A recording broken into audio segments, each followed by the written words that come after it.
نفس البلية بتاعة القلب البدال 800 أو 900 أو 700 سي، على طول بيحصل فيهم مشاكل.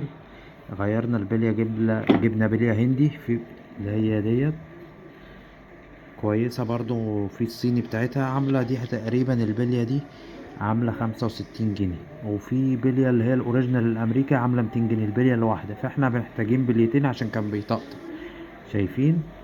وده الرقم بتاعها عشان برضو لو حد عاوزه. وهو دي البلية القديمة، شايفين؟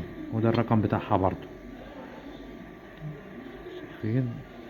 ممكن بتتكبس بمكبس، توديها الخراط يكبسهالك وتربط هنا صامولة، بس تحط ايه البلية التانية عليها وتكبس بيها، او بالدقة واحدة واحدة يعني. بس ايه تركز وانت بتدق عشان ما تبوظش البلية القديمة، تدق كده ايه على البلية القديمة واحدة واحدة، تجيب الاتنين على بعض زي كده، تمام.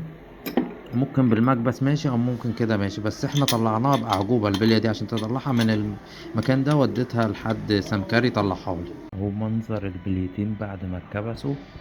ما تنسوش تشوفوا فيديوهاتنا السابقة، هتستفيدوا منها كتير. من ويل بايك انتظروا كل ما هو جديد في عالم الدراجات. شكرا.